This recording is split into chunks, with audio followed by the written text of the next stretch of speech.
From a young age, people have been reading books. Some of our earliest memories are from preschool or kindergarten when all of us were with our classmates sitting on a carpet in front of our teachers who would read books to us. It might have been the Magic Treehouse series, Junie B. Jones, Sideways Stories from Wayside School. The list is infinite. Yet as we grow older, the vast majority of us are introduced to the wide world of technology. I believe that we as a generation need to stop spending so much time watching television and spending so much time on our phones and read a book. I know, I know, this makes me sound like an old lady trying to tell you youngins everything that's wrong with our generation, but I truly believe that reading is a beneficial thing. Today, I'm going to take you through the psychological, physiological, and logistical reasons as to why reading is better for you. We're going to begin by talking about the psychological benefits and how reading can affect and enhance your brain. First of all, reading is a pleasurable activity. It's an easy way to engage your attention and find things you're interested in. The feeling you get when you start reading a book and that you can't put down is absolutely unmatched.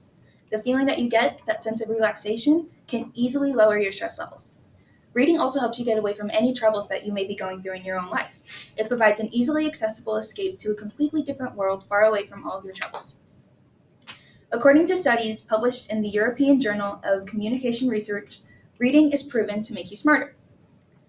These studies have shown that people who continuously read books are more likely to have a higher sense of empathy and a greater sense of emotional intelligence, which is how you detect and process certain emotions. It's also a common fact that reading has been shown to boost vocabulary and language skills. As children, many of us read books consistently in school. This explains why so many of us had wild imaginations. Yet as we grow older, those imaginations seem to diminish.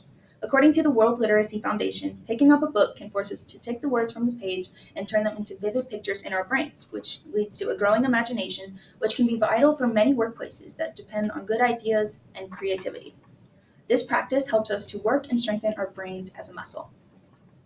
Next, we are going to discuss the physiological reasons that reading is good for you and the way it affects your physical health and your body. For starters, reading can substantially reduce your stress levels. By reducing your stress, which can also be viewed as a psychological benefit, you are doing your heart a favor. According to MHFA, and research conducted by Dr. David Lewis, reading just 6 minutes a day has proven to reduce your heart rate by at least 60%. The same studies show that reading is better at reducing stress than playing video games, drinking tea, reading, listening to music, going for a walk, and you guessed it, watching TV. Reading books has also been shown to slow down age-related cognitive decline, according to the National Institute of Aging.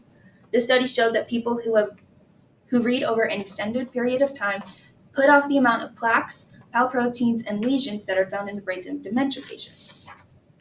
Not only can it assist with all of this, but it can help you ease your mind as you get ready to go to bed for a better night of sleep. When you take half an hour